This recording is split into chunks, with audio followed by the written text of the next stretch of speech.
OPB Podcasts.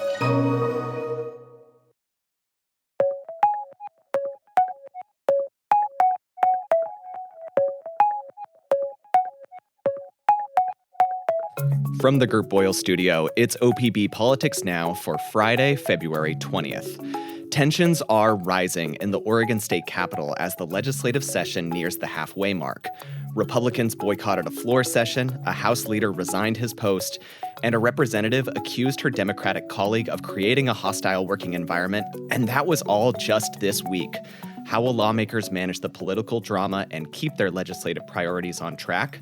We'll give you the latest. Welcome to the podcast. I'm OPB Politics reporter Bryce Dole. I'm OPB Politics reporter Lauren Dake. And I'm OPB Politics reporter Dirk Vanderhart. Lauren, Dirk, glad to see you both. Hi, Bryce. Let's get right to the most dramatic moment in the legislature this week. Dirk, where were you when you learned that Republicans were walking off the job? Walking off the job is a little strong. I guess I was in the basement trying to file another story, sort of half paying attention to the Senate because they had a bunch of bills up that I wasn't all that interested in. And I got a text that said, "Oh, are you in the Senate? Do you need some help, understanding what's going on?" And then I realized that I had been ignoring the fact that the Republicans were not showing up to the Senate floor. When they do that, they're denying the chamber a quorum to conduct business. And so all of a sudden, this is always a moment of drama when we see this in the Capitol because it signals tensions are so high that Republicans are effectively pulling the nuclear option. And it was pretty easy to figure out why they might have done that. This came, Wednesday? I think it came Wednesday when probably the most contentious bill of session was nearing a vote. That's Senate Bill 1599. It's this bill, I think we've talked about it on the podcast, that would move a vote that the public is expected to take on gas tax and fee increases from November, when it's currently scheduled, to May, when Democrats think it should be scheduled for a number of reasons we can get into. So, that is something that Republicans hate. There had been whispers Republicans could boycott because of this bill, and suddenly that was real. And, it creates a lot of potential problems, especially in a short session. We're in a 5-week short session where there's really tight deadlines. And if Republicans are remaining away for any period of time, things get pretty chaotic pretty quickly. And there's still a lot of bills to get through in a short period of time. Yep. And so I pretty quickly found Senator Bruce Starr. He's the Republican leader. He said, "We're taking a pause," as he put it. "We have some concerns about whether this is legal. We want to hear back from the Secretary of State. We have some concerns, basically. We are taking a pause." That's how he put it. Mm-hmm. But the Republicans, as we know, they did come back. Why? Were there concessions that were made to bring them back to the floor or something? Yes, but the extent of those has been pretty unclear to me. There was one obvious outcome, which is that when Republicans did show back up in the chamber on Thursday morning, Democrats immediately moved that bill I mentioned, SB 1599, off the calendar for Thursday, moved it to Friday. Actually, as we record this, Bryce, we are 9 minutes away from the Senate gaveling in. They're supposed to be taking it up then. A lot of questions, and probably there will be a lot of vociferous argument about that bill. That it will be my afternoon today. But anyway, it is going to happen soon. But I'm actually waiting for clarity on what else they got. The timing of 1599 is very interesting because the Secretary of State's office has said, yeah, you can probably move the election to May, but you need to get this bill across the finish line by February 25th if you want to do that, because there's all these statutory deadlines and requirements if we want to get this thing on the May ballot. And so, a lot of things people are watching are whether Republicans are going to use the tools that are available to them to try to get the bill past that February 25th date. Maybe that scotches this whole attempt to move the election.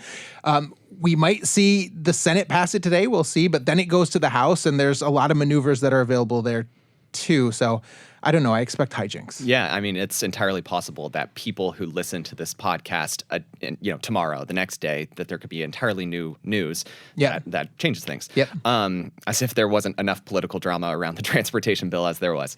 There seems to just be a lot of tension in the building right now. Maybe I'm wrong. I've never covered a short session before, but we saw Representative Thuy Tran accuse her Democratic colleague, Representative Jason Krupp, of creating a hostile working environment in a committee vote on a gun bill. Yeah. He's the chair of that committee. He's the chief sponsor on that bill. Krupp declined to comment on that further, but that's just one example of one of the things that happened this week. Like, what else have you guys been noticing? Well, and let's give some clarity to folks that maybe didn't watch that, right? This was a moment where there's as you say, a contentious gun bill. It was in the House Judiciary Committee. It came around for an amendment to be added, I think, and Rep. Tran didn't want to vote for it. But the Democrats needed that vote if they wanted to move it forward as they'd like. So I think we heard Representative Krupp do kind of a deep sigh, immediately gavel out and bring Representative Tran into the hall, and she came back and changed her vote. And there were people that filed a complaint saying she looked shaken. Clearly, he had had some rough. It seemed like some relatively rough words with her. I don't know. No one knows. But as you say, and I think you heard from Representative Tran that she felt it had been a hostile work environment situation. So, what else happened this week? Yeah, so that is one thing. We also heard from Representative Paul Evans, who's a Democrat from Monmouth, who last week, actually a week ago today, resigned his role as an assistant majority leader quietly, didn't make a big spectacle out of it. But it turns out Evans is so incensed by this proposal to create bill limits in next year's session and sessions moving forward. This is a proposal from House Speaker Julie Fahey. She wants to make it so representatives and senators can, introduce a maximum of 30 bills, I think, a year. And there's a bunch of other bells and whistles, but Evans is this guy who has been the most prolific bill introducer in the legislature for a while. He introduced more than 300 bills. He says this is all about the marketplace of ideas, and this is a building that should be open to any and all ideas, and limiting bills is just anathema to that. So he got pretty upset that Fahey seems to be moving forward this bill to limit bills, and he resigned from leadership. Then yesterday, actually, interestingly, he introduces a bunch of new rules that he would like to be part of the House chamber rules. Those are things that would effectively defang any effort to create bill limits. In one case, I think there's something about limiting the governor's ability to introduce bills. And then there's also a very interesting one that gets to some of the tension even more, Bryce, that you're talking about, where he would say, well, if you're a House Speaker, you can only serve 6 years. Effectively saying, Fahey, you've done it for 2 years. I want to put you on a clock. I think your power is getting a little too grand. That's obviously not something that is likely to ingratiate him with the House Speaker. I don't expect those rules to go anywhere because Fahey does have a lot of power and influence, and other Democrats are very unlikely to sort of thumb their nose at their leader. I mean, but more broadly, is this normal for a short session to be like this? Like, Lauren, what do you think, Lauren? Bryce, is there such a thing as normal anymore? Probably not. I don't know. I don't know. Is there such a thing as a normal session? I don't know that either. It just seems like there's usually something that makes one of these short sessions feel especially noteworthy or tense. I mean, it's 35 days. It's a sprint. People are working really long hours, and now everyone's back together in the same room. People are tackling divisive issues. That includes transportation, but there are also laws addressing gender-affirming care and guns, which are always some of the more divisive bills. I think we're at the point of this session that now has become to start to feel more normal, where a few years ago it didn't, where we're seeing these, boycotts of floor sessions or procedural delays, like forcing every bill to be read in full. That wasn't normal a few years ago, but it is certainly starting to feel a lot more common. In long sessions, there is always kind of a timeline where it takes a while for things to bubble over because there's not deadlines right away. And so people aren't sure if their bills are going to live or die. Short session, 5 weeks, things are dying almost right away. I think it's a lot more easy for temperatures to come to a head that way. So let's dig into another one of those big issues, those contentious issues this session. Immigration. Lauren, you've been tracking a number of bills that effectively seek to push back on President Trump's immigration agenda. Where do things stand? Right. At the beginning of this short session, Oregon Democratic lawmakers made it really clear that they were going to make pushing back on the federal government's mass deportation efforts a central part of this session. And we are seeing so many bills that try to do that. They have a bill that would prohibit ICE agents from wearing masks and trying to make sure that those agents are more clearly identifiable. There's a bill we are seeing in a lot of democratically controlled legislatures that would make it really clear when ICE agents show up on school property. They have to notify parents. They have to notify the surrounding community. There's a bill to give the right to sue law enforcement agents if people feel like their civil rights have been violated. And again, across the country where Democrats have control of the state government, we are seeing this concerted effort to push back on these aggressive federal overreach tactics that Democrats feel are aggressive. And we're seeing a lot of these bills move in this short session. But should any of these bills actually pass, like what would the effect of them be in reality? I mean, what would that look like?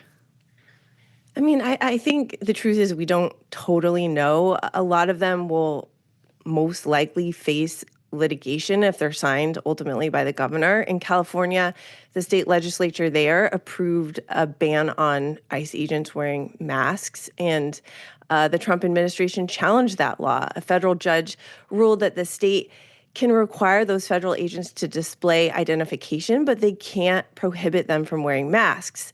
But the ruling was a little nuanced. The judge appeared to suggest that they could have banned masks if it wasn't only applying to federal agents, but to all law enforcement officials. So, I think certain state lawmakers in California went back to work, and we'll see tweaks made to legislation, and then we'll probably see more legal action. A lot of these bills challenge the supremacy law, which basically says that when federal and state laws conflict, federal law is the supreme law of the land. So I think we are going to see a lot of litigation, and I think it's a good time to be a certain kind of lawyer. Mm-hmm. And another bill that is advancing so far is one to reject some of the tax cuts set out in President Trump's One Big Beautiful Bill. This is another top priority for Democrats this session, who are trying to fill a hole in the state budget that they blame on the congressional Republican spending package. Dirk, the debate over this bill seems really complicated, but help us understand the Democrats' current strategy. Yeah, and we've talked about it. I mean, very broadly, the Big Beautiful Bill is expected to reduce money coming into the state by about $900 million this budget. That's something Democrats don't want to see. So they are looking for ways to get some of that money back. And this proposal is to disconnect the state's tax code from some of the tax breaks in H.R. 1. So they want to disconnect it from this provision that lets manufacturers or companies that buy a lot of equipment. There's a provision in there that lets them get all these tax benefits right away rather than spreading it over a number of years. They want to disconnect from that. There's something about new car loan interests that they want to disconnect from, and something about certain investment gains. All told, this proposal is expected to get about $340 million of that $900 million mentioned back to the state. That's what they're hoping to do. But they're also saying we're going to give some of that money away too. We're going to expand tax benefits for low-income Oregonians. We're going to create this new tax credit for companies that create jobs to help sort of seed the economy of the state. Here is State Senator Anthony Broadman. He's a Democrat from Bend. He's been a key author of this proposal. We are cutting taxes for Oregonians consistent with Oregon values. These are straightforward decisions to protect funding for schools, for healthcare, for community services, for public safety, while allowing us to lower taxes for working families and support job creation. And actually, Democrats are sort of shoehorning this into their affordability efforts for the session because they are expanding tax benefits for low-income folks as part of the plan. That is not something you will be shocked to hear, Bryce, that Republicans are buying. Yeah. How are they characterizing it? Yeah, I mean, they say it's a tax increase. The truth here is that Democrats are effectively canceling tax benefits that would otherwise go into effect, and that's for companies and for individuals. Here is Bruce Starr, who I mentioned. He's the Senate Republican leader. You can dress it up however you want. You can use all the flowery language that you want. You can say that this is addressing affordability and other things, but the revenue statement is the revenue statement. And the revenue statement clearly says that this is a tax increase on Oregonians. Now, Democrats are going to say to that, right, increased taxes are going to bigger businesses, to wealthier Oregonians, maybe the folks that they feel don't need it. Republicans would say that's not positive. This is, a time when Governor Tina Kotek is saying she wants to make the state more business friendly and show that Oregon is open for business. They say this is counter to that. So, I do want to note Oregon is not the only state that is disconnecting from some of these tax benefits. A lot of states, particularly Democrat-led states, are doing that. And even though these provisions, if this passes, aren't going to be part of the state tax environment, companies and individuals would still be able to claim them on their federal taxes. And how is the bill progressing so far? Yeah. What are its chances? It's a Democratic priority. It passed in the Senate. I think its chances are probably even better in the House, though I haven't done any sort of whipping of votes there by myself. So I think it probably passes. I should also note, there's a $650 million budget hole this year. This bill's expected to bring in roughly $311 million, so about half of that. I think it's something that Democrats are really counting on as their plan to sort of close the budget gap. I see. What other bills are advancing so far? Lauren, you covered the National Guard bill yesterday, right? Can you tell us about that? Yeah, that's right. It passed out of the House yesterday. So it still needs to go through the Senate and then be signed by the governor. But if that happens, the measure would prevent a president from deploying another state's National Guard to Oregon for law enforcement or immigration enforcement purposes without the Oregon's governor's permission. So it would essentially say if the president wants to deploy troops to the city, he has to invoke the Insurrection Act. And interestingly enough, Representative Paul Evans, the Democrat who we just talked about, he's the person, one of the main people behind this bill. He actually brought this bill up a couple sessions ago, even before the Trump administration deployed troops to Los Angeles or Portland. He said basically at the time he thought that this could be a possibility. So I guess he was right. And yesterday, the House approved this bill, and now it goes to the Senate. Last time, the bill also passed the House and didn't make it through the Senate. But Evans feels confident that times have changed and it will probably pass this time. That's interesting. I had assumed that the bill was specifically in response to what happened several months ago, where it felt like, I don't know, we all woke up on a Saturday or Sunday morning and we had learned that Gavin Newsom, the governor in California, was saying that the California National Guard was being sent to Oregon. So I had assumed that the bill was in response specifically to that. But Evans was proposing this years before, right? Well, he proposed it before. He made a few tweaks to it to make it a little bit different and more relevant. But the framing of it before was interesting. It was a lot. The debate on the House floor, I remember before, was like, hey, we use our National Guard troops in Oregon and sometimes from other states when we have, wildfires or if there's going to be a seismic event. And we need to make sure, because National Guard troops do report to both the governor and the president, we need to clarify that, the governor gets precedence when we actually need troops here for wildfires or for a seismic event. So there was like a slightly different framing to the discussion previously, but on the House floor yesterday, it was very much about, hey, remember when the president called Portland war-ravaged? And a lot of people disagreed with that characterization. That was definitely more the tone yesterday. I see. Okay, there are so many bills that are up in the air right now that we could talk about, but I want to talk about one of them. This is a bill to stand up Oregon's new campaign finance law, right? As listeners probably remember, for years, Oregon didn't cap political giving. Lawmakers passed a bill during the last short legislative session in 2024 to basically do just that. The bill sought to overhaul the campaign finance system broadly. It called for an online system to track and manage spending. But ever since then, state leaders have been warning over and over again that the previous law was essentially flawed and that there needed to be a variety of technical fixes that are pretty complicated that I'm not going to get into, and essentially just more money, potentially $25 million to the Secretary of State to get everything running in a timely manner. Basically, they said if they didn't have that, more time, more money, the risk was a botched implementation of the law. And as we know, Oregon has a long history of struggling to stand up ambitious initiatives like this. But Dirk, this is something that you've covered for a while too, right? Yeah, and this is always this is a very passionate fight. Like the reason why they passed this in 2024 they were forced to pass it because there were a number of very vociferous advocates that had a ballot measure that was going to move forward that a lot of political folks, legislators, the unions, the business groups all thought was too much. So they came together. They said, fine, you twisted our arm. We're going to pass this bill. As you noted, Bryce, everyone has said since it passed, it's going to need some technical fixes. They ignored it all during last year's long session. Now they're kind of forced to bring it up. But it has led to this really bloody fight where the proposals for those quote unquote technical fixes that are on board have got the advocates, that what we typically call the good government groups that backed this and sort of pushed it forward, saying, no, this is all being done in bad faith. Actually, you're making a lot of these reforms we fought for toothless.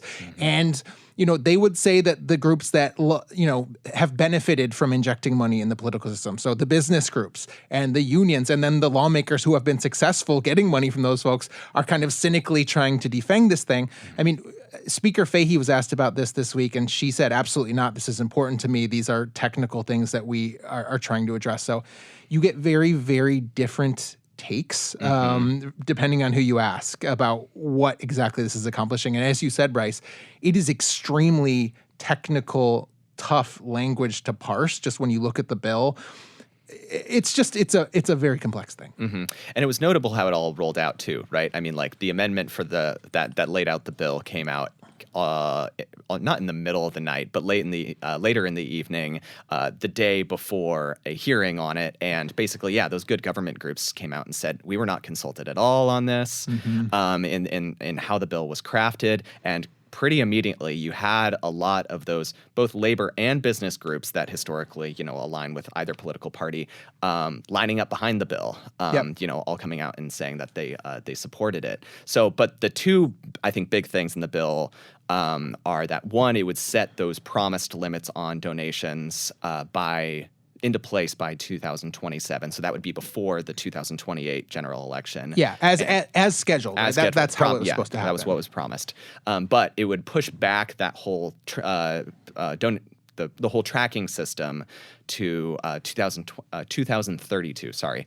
So we'll see where it lands and what it looks like, but it has cleared the House Rules Committee, and it's now heading to Ways and Means. And that tracking system, just so people know, it's very complex. Again, gets really wonky, but basically we are supposed to have in this state a system that says if I'm giving to candidate A under Dirk Vanderhart, D Vanderhart, and like DDVH or something, like there needs to be a way to ensure that I'm not just cynically giving under all these aliases and skirting the laws. There needs to be a way to enforce it and figure out, no, this is the same guy. He's just giving under a bunch of different names. Actually, Phil Knight, the biggest giver in Oregon politics, sometimes gives under Phil Knight. Sometimes he gives under Philip Knight. I think he puts a middle initial in there sometimes. Yeah. And I'm not saying he's doing that to skirt anything. That's not against any rules at this point. But, it's an interesting point when one of the biggest donors in state politics is one of those folks that uses different names.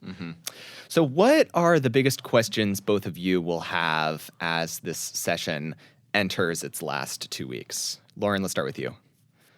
I'm curious to see what we're going to see from Governor Kotek this session. She has testified on a bill or two, I believe, but I haven't really seen her roaming the hallways much or really interact with the lobby or lawmakers, at least out in the public. It used to be that you would see Governor John Kitzhaber in the Capitol hallways or Kate Brown quite regularly during a session, and that hasn't really been the case for the governor. And to be fair, the Capitol has been under construction. Her office in the first part of her term was not in the state Capitol, but now it is, and I'm just going to be, looking around to see if I bump into her. Dirk, what about you? Yeah, I mean, so many outstanding questions, right? Like the big thing of the session is theoretically the budget, how we fill a hole for the general fund, how we fill a $300 million or so hole for the transportation fund. We don't have answers to that. Like we've had some budget hearings, but the Dems have yet to show their hand on exactly where they're going to find the money. We talked a little bit about the tax disconnect and that they might find some there, but still waiting for some details on what that shakes out.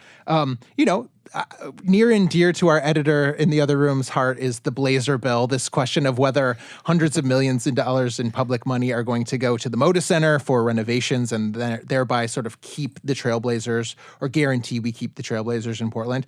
Still big questions on that. I will say lobbyists for the Blazers have been omnipresent in the Capitol. I think we're waiting on an amendment to that bill, so keep an eye out for that. And there's just like these weird things. Like in the House, I think 5 Republicans are raising money this session. That is against House rules. When the Raising money for their political campaigns. So when the House is in session, you are not allowed to do any political fundraising when you are a House member. We have Representative Ed Deal, who's running for governor, who's been openly raising money, but also I think Dwayne Yunker, maybe. Don't quote me, but I know Werner Reschke is. 5 or so GOP members are raising money. And that is very interesting because it's against the House rules, as I say, but there's also a legislative attorney's opinion that says probably that rule violates people's First Amendment rights. We are waiting to see what House Speaker Julie Fahey does in reaction to this sort of open flouting of chamber rules. I expect her any day now, and maybe even as we've recorded this, to issue a letter to them saying, guys, this is against the rules. And I doubt it gets much more severe than that. But just one of those things. I mean, this session is weird. There's all this stuff bubbling up, and so we're trying to keep track of it. Okay. Dirk and Lauren, thank you both very much for being here. Appreciate it. Thanks, Bryce. Thanks, Bryce. This week's episode of OPB Politics Now was recorded live in the Gert Boyle studio. It was produced by Andrew Thien, and our audio engineer is Naleen Silva. Our music comes from Audio Network. We'll be back next week with more political news from across the Pacific Northwest. Until then, you can find all of OPB's reporting at opb.org. Thanks for your support, and thanks for listening.